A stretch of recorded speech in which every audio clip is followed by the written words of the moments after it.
National Educational Television presents African Writers of Today, a series of programs surveying the literary scene in contemporary Africa. Today we feature an interview with the Nigerian novelist Chinua Achebe. Mr. Achebe is author of the novels Things Fall Apart and No Longer at Ease. His third novel, Arrow of God, is soon to be published. Chinua Achebe will be interviewed by two fellow African writers, Mr. Wole Soyinka, Nigerian poet and dramatist, and program host Louis Nkosi, South African author, journalist, and broadcaster. This program was recorded in the Nigerian National Museum, Lagos. Now, these little horned things are very interesting. Every adult Igbo man had one, and when he died, it split into two, and one half is buried with him, and the other half is thrown away. It's called Ikenga. Oh, yes, this is the cult of strength, That's of right. Sort of virility. That's right. Manhood. That's right. Yes. Well, gentlemen, maybe we can sit down now and start with the interview. Okay.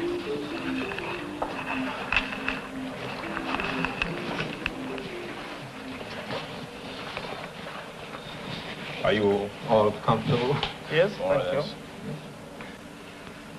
Here at the Museum of Nigeria in Lagos, we are sitting with Chinua Achebe, a man possessed of a startlingly original talent in writing. Chinua Achebe the Young has given the world two novels, Things Fall Apart, No Longer at Ease, and all critics seem to agree that Chinua Achebe combines a simplicity in technique and a very complex technical talent indeed. But maybe Wole Soyinka would like to add a few words of introduction. No, I don't think I have much more to add to what you said about Chinua Achebe on the personal level and all the other aspects. I'd just like to go straight into your work.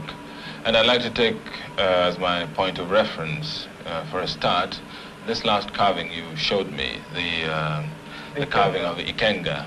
Now this represents, as you said, the spirit of manhood, of strength, of real masculine energy in Igbo society.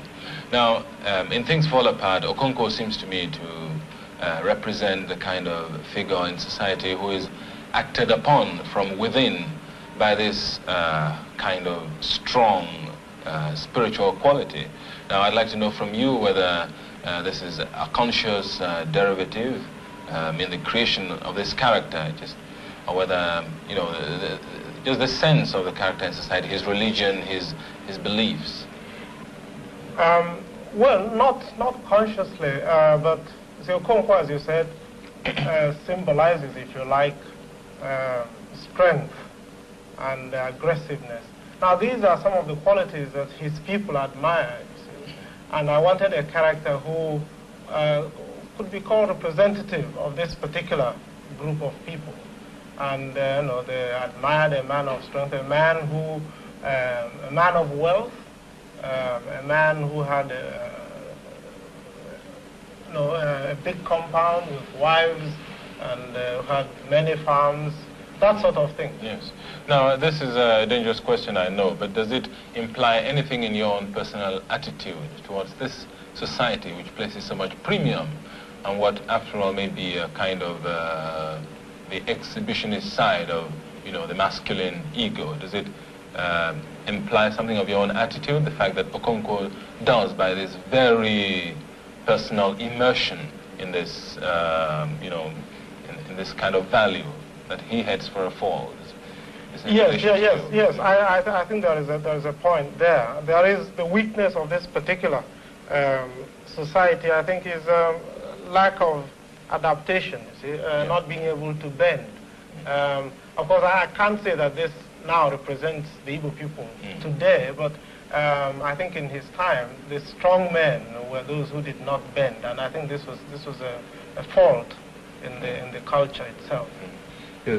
Yes, Chinua, I'm more interested in what some people have described as your deliberate attempt to avoid passing moral judgment on your characters. For instance, in the first novel that you wrote called Things Fall Apart, there is this absolute cruelty in which, because the tribal society sanctions the killing of a ward by his protector, that this man carries this out. Although he seems to have some kind of doubts, he doesn't avoid doing so. And the way you wrote that passage seemed to imply that you were not able to make any particular judgment on that action. Is this true, or what? No, I don't think this is a fair assessment at all. You have to see the story as a whole. This is what I was saying to Wole earlier on, that this particular society perhaps believed too much in manliness, you see. And this is part of it, and perhaps this is part of the reason why it crashed at the end, you see.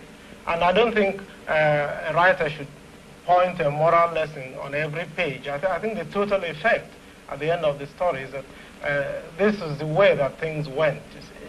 I like my moral to be, not to be as obvious as yes, what I was getting at was whether you had some kind of moral point of view. Yes, well, yes. Taking the book as a whole. Yes, I did. You see, I think that this particular society had its good side, the poetry of the life, the simplicity, if you like, the communal way of sharing in happiness and in sorrow and in work and all that. You see, it had all that. Also, it had art and beauty, but it had this cruel side to it. You see, and it is this that I think that helped to bring down my hero. Well, for a moment I was going to, when you began explaining, when you began sort of expatiating on the values of this society, I was going to say that this sounded dangerously like the philosophy of negritude. Shall I say almost the myth of negritude, simple, but I was relieved you mentioned an extra dimension to it. But if I may pick up something which Liz was saying, the whole question of style, do you accept the evaluation which has been placed on your style by some critics that there is a kind of almost precise workmanship about it, that it's almost a kind of unrelieved competence as opposed to genuine artistic inspiration, hit me if you like, but how do you react to this kind? How do you react to this sort of? Don't expect me to accept that, but no. As a matter of fact, I don't think one could call my method, describe my method in those terms, because I don't particularly spend a lot of time on polishing. As a matter of fact, Things Fall Apart was written straight, without any kind of draft. So I wouldn't say that, yes, no. Yes. If I may be permitted to ask you another question, Chinua. As a South African, I'm very much conscious of the fact that there seems to be some kind of continuity between the modern day society in Nigeria, from which I suppose you spring, and the old traditional society. What were the formative influences upon your life? How were you able to draw such an accurate picture of the old traditional society? How are these influences passed on? Yes, well, I think I belong to a very fortunate generation in this respect, that the old hadn't been completely disorganized. You see, when I was growing up, I think the disorganization has gone a stage further now. But when I was growing up, it was easy, especially if you lived in a village, to see, if not in whole, at least in part, you see, these old ways of life, you see. I was particularly interested in listening to the way old people talked, you see, and this is the kind of background, you see. And the festivals, of course, were still observed, maybe not in the same force, but they were still there. So this didn't really entail a deliberate kind of research of the adult artist into this life. No. Something you had. No, I didn't do any research at all. Chinua, when you were going to the University College of Ibadan and you switched off from a course in medicine to literature, did you find any precursors in the West African novel, English people have written a novel about your society, which you could use as a model, or did you find nothing at all that was useful to you? Well, actually, there wasn't very much when I was at college. Joyce Carey had written some of his books. If I may say so, perhaps he helped to inspire me, but not in the usual way. I was really angry with his book, Mr. Johnson, which was set in Nigeria. See, I happened to read this, I think, in my second year. And I said to myself, now this is absurd.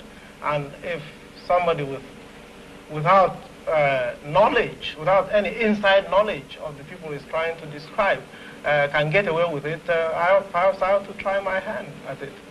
Well, you mentioned Mr. Johnson. There was, this is the second book now, No Longer at Ease.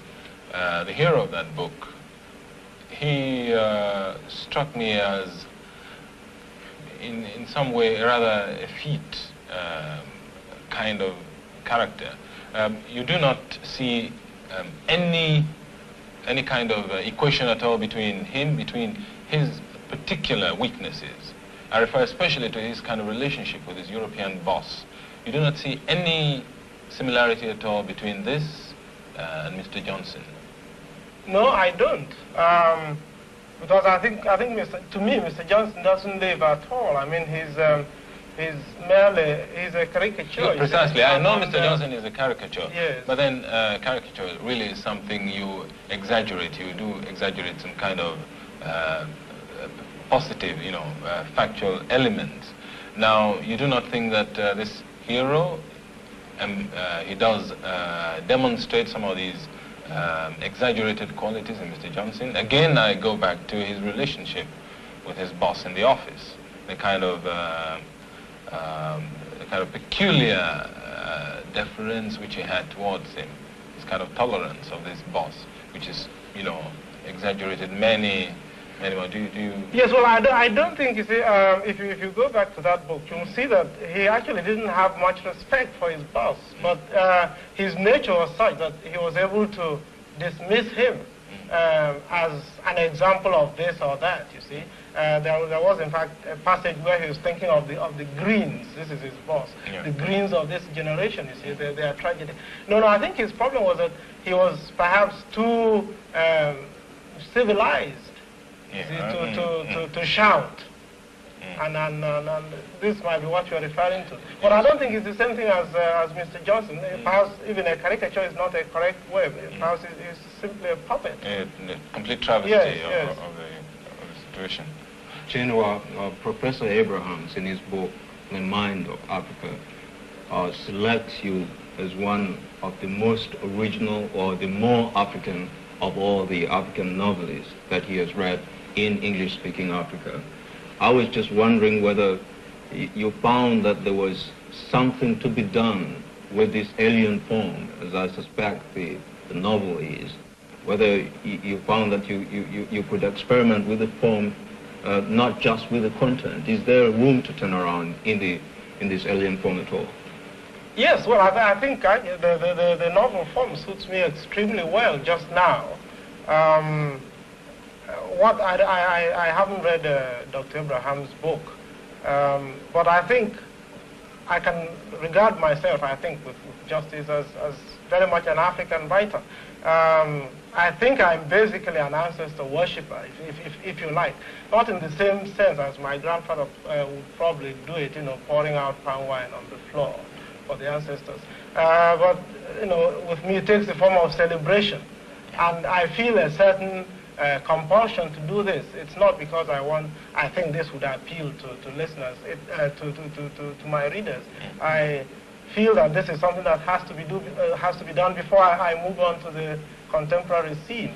And in fact, the reason why my third book goes back again to the past, not as remote as the first, is that I have come to think that my first book is no longer adequate. I've learned a lot more about this particular people, you know, my ancestors. But sorry to move to a more general topic. Do you agree with what Lewis said about the novel being an alien form? I have in mind when I say this the kind of idiom of storytelling which is very prevalent in the East, even much more than the West, whereby a story can be recited with action, with demonstration, with dances, with you know, with all the with makeup for days, night after night. Now, I mean, isn't this really a difference of material? One is oral and the other. That you are writing now. Yes, and well, I agree with you. I don't think the art of the story is the same, really. I mean, it's not any more alien than telling the story, as you say, but it's a question of writing it down and using a different language also. Yes, well, I don't want to make too tight a distinction between the storytelling tradition in Africa and the European forms of novel.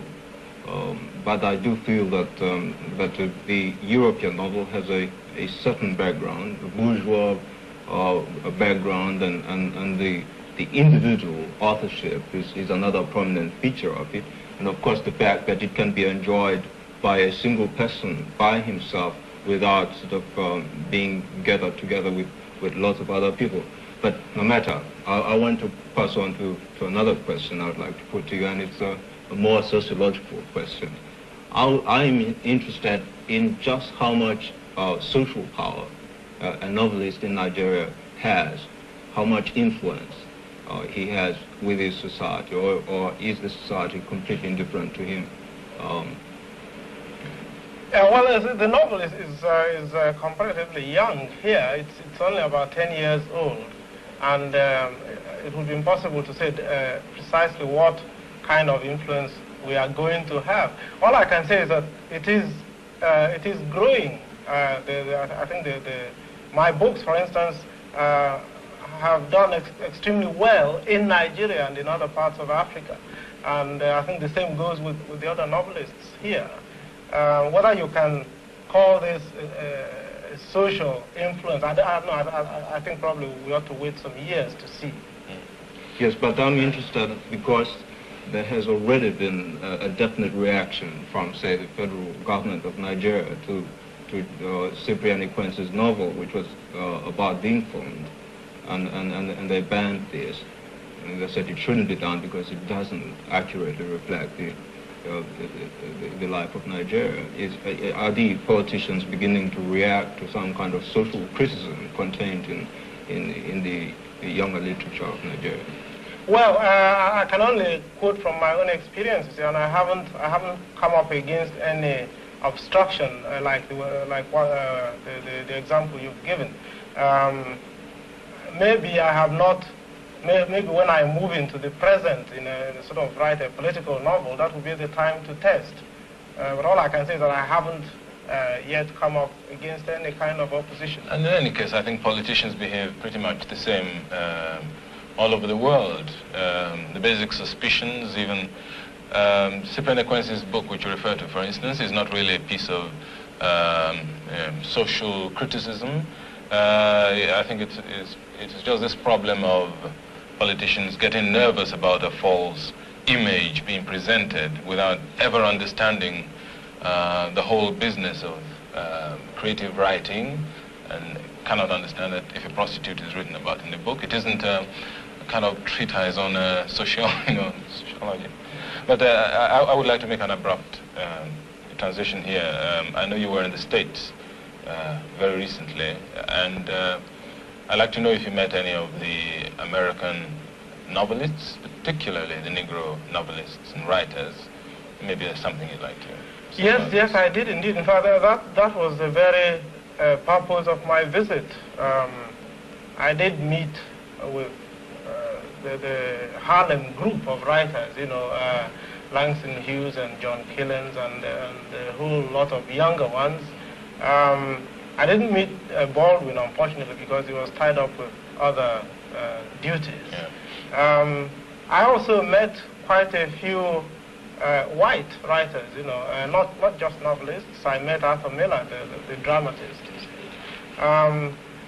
But perhaps what I got most was a kind of a closer relationship with the literary pulse in America. You see, I think I'm now a lot more interested in what is being written there than I was before. Did you notice any similarity or problems? For instance, I would like to know if you felt that they were particularly, the Negro writers were particularly interested in your work because of this interest of yours and your orientation around the traditional African way of life and philosophies. Did you? Yes, very much so. In fact, I remember now one Negro writer who autographed a book of hers with the words, something to this effect, to Achebe, who depicted so beautifully the culture that might have been mine. This is the kind of feeling I think they have. Chinua, the European critics, if I may say, have been most kind to your novels, at least in their appreciation and acceptance of them. But you have been the most vicious critic of the European critics. Why is this so? What do you find so objectionable in their approach to African literature? Well, I'm surprised to hear you say that I'm the most vicious critic of the critics. No, I don't object to critics at all. What I do object to is people preaching from a position of ignorance. And this you find quite a lot in the criticisms that are made of our work. Even, as I said before, even when they are praising you, you find that this is not really for the right reasons at all. Of course, I'm not saying that they should shut up, but see, I hate any kind of cultural or literary popes, you see, being set up. People who can pontificate on the real African literature, or the real this, you see, and then you find a lot about words like real or true or valid, you see, and these things, yes, and these words I think are almost meaningless in the context. How do you react to the critic who lumped you, Cyprian Nkosi and Honora Nzeku together as an unbeatable treble choice in a new novel? How do you react personally to this as a writer? Well, that particular critic, I think I know who you mean. I don't care particularly for him. Of course, he's welcome to his opinion about being unbeatable. I mean, I couldn't quarrel with that. But I don't care for him as a critic. Yeah, but if I may just pursue this a bit further, he also makes a statement on which I think you might like to comment. Talking, I think, about, I forgot whose book now, he says, and he also writes the kind of books which his readers, his people like to read, a novel with a moral at the end. Now, you talked earlier about one of your novels possessing some kind of moral, but do you make a distinction between the way he used this? Yes, I'm sure what it means is the kind of moral which you have in stories for children, you see, and the moral of this story is that the man who behaves this way has this kind of reward. I mean, that obviously is not the right approach, you see, for a novelist. Chinua, you have said something about the latest novel you have written having progressed beyond the two books that you worked on the first time.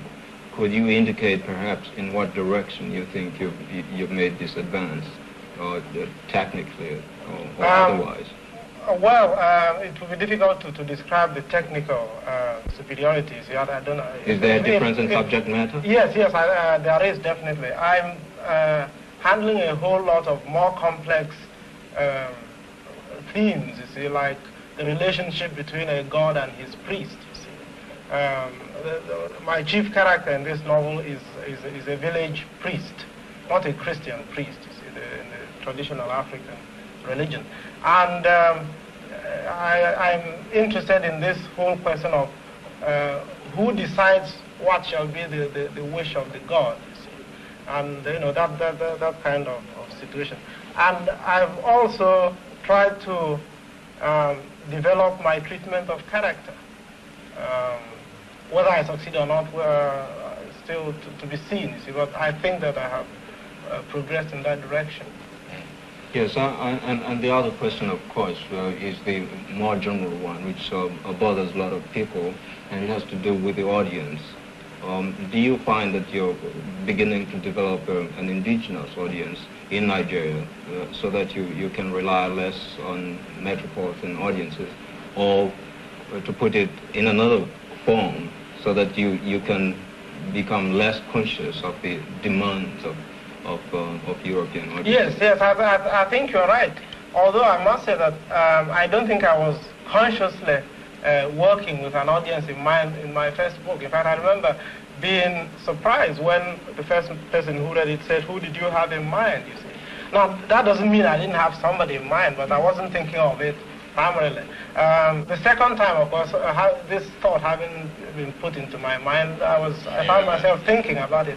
But now I feel I don't have to worry over much about who understands what I'm saying or who doesn't. I think that there will always be enough people interested in a good story. Well, perhaps this is just as good a time to stop this, gentlemen. We're greatly privileged to have met Chinua Achebe at the Museum of Nigeria, surrounded as we are by the masks and the brooding spirit, which is about the same kind of thing that broods in the novels by Chinua Achebe. The past is very much there. Chinua Achebe, all critics agree, has great promise and promises to give us some of the best things that have been produced in African literature. You have just seen and heard another broadcast in the series African Writers of Today. This series is devoted to the literary scene in contemporary Africa. The personality on today's program, Chinua Achebe, Nigerian novelist, author of Things Fall Apart, No Longer at Ease. His third novel, Arrow of God, is soon to be published. Chinua Achebe was interviewed by Wole Soyinka, Nigerian poet and dramatist, and series host Louis Nkosi, South African author, journalist, and broadcaster.